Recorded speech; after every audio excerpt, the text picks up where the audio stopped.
Bom dia, boa tarde, boa noite, pessoal.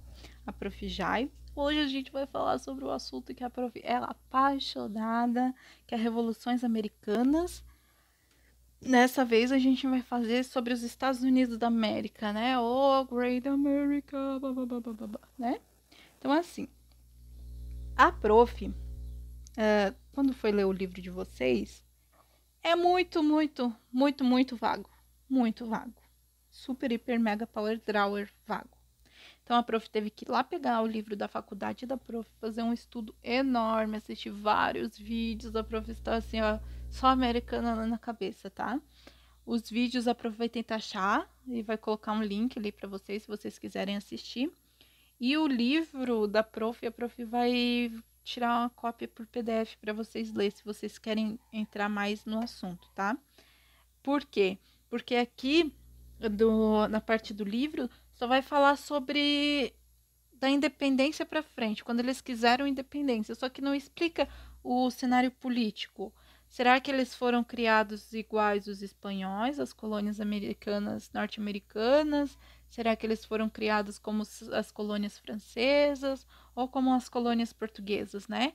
Nada disso tinha no livro, então a prof teve que dar uma boa estudada e eu gostei demais. Eu espero que vocês gostem também. Sem mais delongas, vamos ler. Deixa eu pegar a minha régua Superpower aqui. Aqui, ó. Da colônia ao pensamento da independência. A colônia inglesa foi vinculada a conflitos sociais e políticos internos. O rei inglês não se importava com a colônia, os responsáveis eram os particulares e as companhias de comércio. As 13 colônias inglesas eram independentes umas das outras.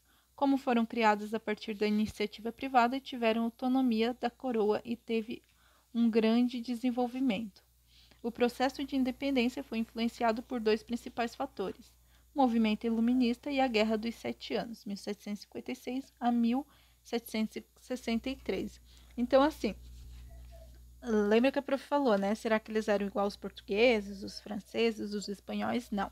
Eles não eram iguais a ninguém, tá? Eles eram vinculados a conflitos sociais e internos. Por quê?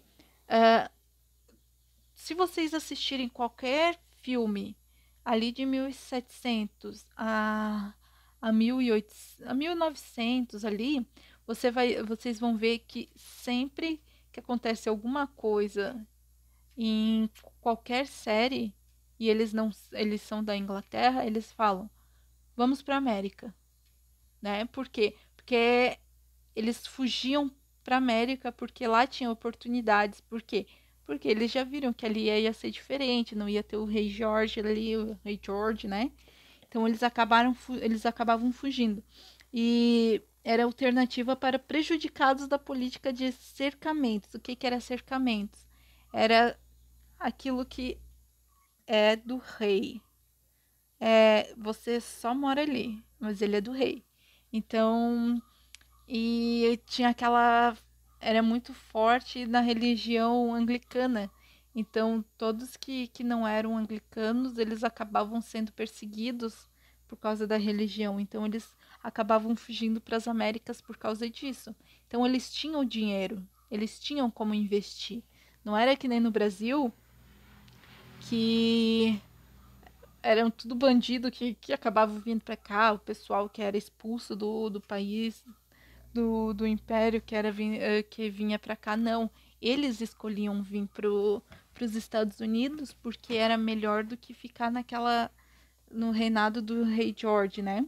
E o rei, ele não se importava muito com a colônia, não. Ele não tava nem aí. Tanto que quando ele acabou pegando a colônia, tipo, ele falava, igual aquela criança mimada: "Esse é meu. Eu não brinco, mas ninguém pode entrar." Então ele fazia isso. Ele só usava para pegar, recolher o que era bom para ele. Mas o que ele fez? Ele deixou os particulares e companhias de comércio, tipo das Índias Orientais, Companhia de Comércio das Índias Orientais. Ele deixou pessoas ricas cuidarem disso, condes e tal, que começaram a investir. Eles investiam nisso, só que eles não tinham tempo para ficar lá, então eles acabavam criando um governo mesmo, né? Elas foram independentes desde o começo uma das outras, porque cada império, cada governo, cada colônia, ela era como se fosse uma cidade-estado, ela mesma se regia, ela mesma se governava. Tipo, eles iam comprar alguma coisa de outras colônias, mas não era totalmente dependente do, de um governo, de um presidente. Eram governadores, não tinha presidente. Então, cada governador governava do jeito que ele queria, né? E, por exemplo, o Sul era super, hiper, mega power, drawer, super racista. E ele usava muita mão de obra escrava. Tem aquele filme 13 anos de escravidão, e dá pra ver, eles eram tratados como bichos. E já o norte, que tinha uma pegada mais iluminista, eles já não usavam tanto escravos, não. Eles preferiam pagar a mão de obra a ter escravos, né? E eles tinham um comércio mais diversificado. O Sul, por exemplo, que era um agrícola, ele fazia mais algodão, né? Então, aquele algodão, quando você ia pegar, porque é uma flor, né, o algodão, só que ele tem vários espinhos. Então, quando a pessoa ia pegar, ela acabava se furando. Então, eles preferiam, né, ter escravos, comprar escravos para fazer isso, para se machucar, do que pagar alguém para trabalhar para eles, né? Então, como eu disse, né, eles tinham uma iniciativa privada, o desenvolvimento deles foi fora da coroa, né? Cada colônia tinha um governador, como a prof falou, e ele tinha que representar os interesses da América, não da coroa, porque ele estava na América, ele tinha que ajudar o pessoal da América. Mas esses governadores, eles tinham que passar por um conselho de assembleia legislativa que era da coroa, né? Só que ainda assim eles acabavam, né, preferindo a América, né? Então teve esse movimento iluminista, né? Porque o movimento iluminista provavelmente devia ter colocado antes, né? A Guerra dos Sete Anos, que foi aquela guerra entre a Inglaterra e a França, que aconteceu a Revolução Francesa, lá tudo. Foi por causa disso, porque eles tinham aquele. Deu certo a Revolução Francesa, né? E eles tinham um movimento iluminista, que é pensar com a razão. Não tem razão de um rei ter uma colônia. Por quê? Vai cuidar das tuas próprias coisas, né? Então, a Guerra dos Sete Anos, as classes econômicas, tipo, depois da Guerra dos Sete Anos, eles já estavam muito fortes. E eles começaram a reagir à coroa inglesa, né? Então, aqui, opressão inglesa e o início da independência. Depois da Guerra dos Sete Anos, a Inglaterra apertou a colônia, pois estava falida. Eles faliram. Por quê? Porque eles faliram, porque gastavam muito dinheiro, né? Em 1766, proclamação em que era proibido para os colonos ocuparem as terras conquistadas pelos franceses. Teve essa proclamação do rei George que ele proibia que qualquer membro da colônia, que eram os colonos, né, ocupassem as terras francesas. Por quê? Porque eles queriam colocar pessoas mais ricas para render mais, né? A gente teve a lei do açúcar em 1764, né, que era taxado o melado usado para a fabricação de rum. A lei do selo e a lei do aquartelamento, na primeira era ordenado a lei do selo, o ordenado selo imperial em jornais, e o segundo, todos os colonos deveriam aceitar tropas inglesas em suas casas. Após essas imposições, começaram a enfurecer os colonos. Após o congresso da Lei do Selo, os ingleses não pararam de taxar. Em 1767, houve a Lei de Townshend, onde tarifaram vários produtos importados. A Lei do Chá foi em 1773 e em 5 de setembro de 1774, representantes de quase todas as colônias foram ao primeiro Congresso Continental na Filadélfia. Então, tá, é muita coisa, eu sei, mas a prof vai houve essa proclamação do George ali, que é o terceiro George, né? Que ele proibia que os colonos aqui, né? Essa proclamação proibia que eles eles pegassem as terras, né? Eles queriam reservar investidores britânicos e monopolizar o comércio de peles, né? Eles queriam as peles ali da América fosse direto para os ingleses, não passar pela taxação americana e depois ir para os ingleses, né? Em 1764 teve essa lei do açúcar aqui, que ele taxava a importação do melado do país, que era a Nova Inglaterra, ela comprava das Antilhas, né? Que era uma região da, era, da colônia espanhola. Para fabricação, eles pegavam um melado e taxavam, super taxavam, para vir ali para Nova Inglaterra, porque eles queriam fazer o rum, né? Então, eles já estavam quebrando já os Estados Unidos, porque as 13 colônias, porque eles estavam pensando só neles mesmos. As taxações, quem ganhava era a Inglaterra, mas a América perdia, né? Então aqui, a lei do selo tá bem escrita, né? Esse daqui, a lei do aquartelamento, qualquer homem do exército britânico que entrasse na casa, você não podia fazer nada, só aceitar e fazer tudo que ele mandava, né? Isso começou a deixar os colonos, né? Pistolão, né? Após o congresso da lei do selo, os ingleses não pararam de taxar. O que esse congresso da lei dos selos? 9 representantes das 13 colônias se reuniram em Nova York e eles pediram para a Inglaterra retirar essas leis, né? Porque estava atrapalhando muito. E eles não queriam nem saber. No mesmo ano, o parlamento britânico aprovou a lei declaratória que ele afirmava que ele podia se meter aonde eles quisessem, né? E continuou as taxações. Em 1667 teve a lei de Townshend, que tinha isso, né, de tarifar vidro, chumbo, papel, chá, tudo importado da colônia. A colônia precisava e eles super taxavam, né? Foi um massacre em Boston, 5 colonos acabaram mortos, e daí eles viram que eles fizeram caquinha. Aí, ali em 1770, eles deram uma parada, sabe? Eles amenizaram.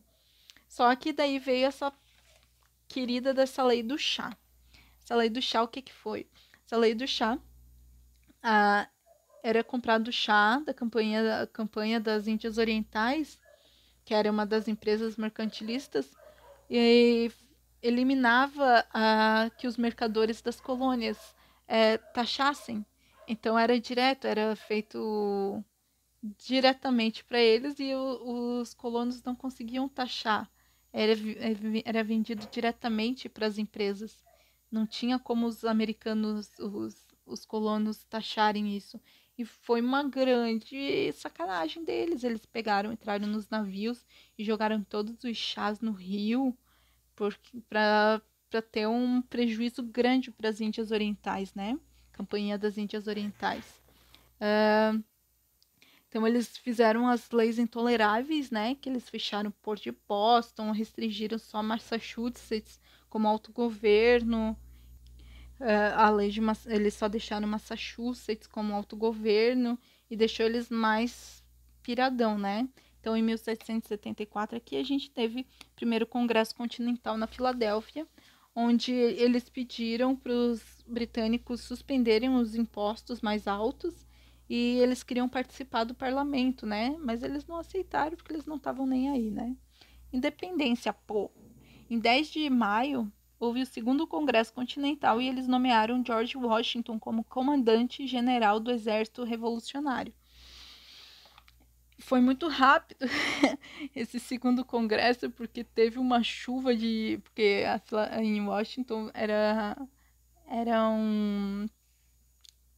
um lugar onde tinha pântanos, então teve uma enxurrada de mosquitos, então foi muito rápido. Então, tipo, ó, general, você agora é general Washington e vai, né? Em 1776, Thomas Paine lançou o panfleto É Hora de Nos Separarmos. 4 de julho de 1776, houve uma comissão em que eles redigiram mais tarde que seria a Declaração da Independência. Os colonos tiveram ajuda de espanhóis, franceses e holandeses. Em 17 de outubro de 1777, houve a primeira rendição em Saratoga. Em 1781, George Washington comandou e venceu os britânicos em Yorktown. Então foi tudo muito rápido. Esse Thomas Paine, ele era muito conhecido por fazer esses panfletos, né? Ele só dava para os molequinhos iam jogando esses panfletos, eles nunca conseguiam pegar ele. O George Washington era um fazendeiro, eles nomearam ele e ele tinha uma forte veia iluminista, né?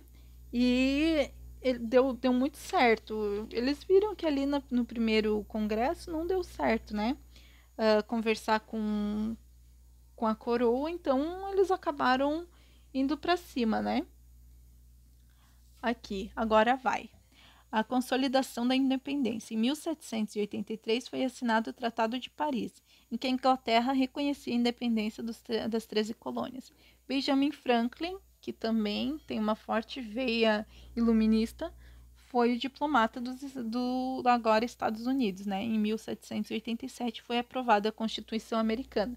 Aqui a gente viu, né, que em 4 de julho de 1776 a comissão redigiu a Declaração da Independência. O mais interessante é que, assim, esse Tratado de Paris, o rei teve que reconhecer, né, que as 13 colônias agora eram independentes, né? Foi aprovada a Constituição dos Estados Unidos, eles fizeram um regime republicano, presidencial e federalista. Cada estado mandava, por quê? Porque o começo dos Estados Unidos foi assim, cada estado tinha um governador. Então, era um regime republicano, era república, tinha o presidente, só que tinha federação. O governo do estado mandava, só que depois passaria para o governo presidencial, né? Foi feito também, o presidente seria eleito em 4 anos, o poder legislativo foi dividido em 2 casas, né? Que era a Câmara de Representantes, que eram os deputados que eram eleitos pelo povo, que eram os homens, né? E o Senado, que tinham 2 representantes de cada estado. Mas os estados do Sul, eles ficaram meio de lado. Por quê? Eu não digo de lado da independência. Ficaram de lado em questão de que na Declaração da Independência, eles deixaram uma partezinha porque os estados do norte estavam aceitando o fim da escravidão e os estados do sul não queriam a abolição da escravidão. Então foi deixado uma página a ver ali, né? Uma parte a ver sobre a abolição da escravatura. Mais tarde vai ter uma guerra civil entre o norte e o sul, né? Por causa da abolição da escravidão e por outras coisas também, né? Mas por hoje é só. Pessoal, peço que vocês copiem isso daqui. A prof vai fazer uma mini provinha para vocês sobre a Revolução Francesa, mas é por isso, é só isso por hoje, tá bom? Boa semana para vocês. Tchau, tchau.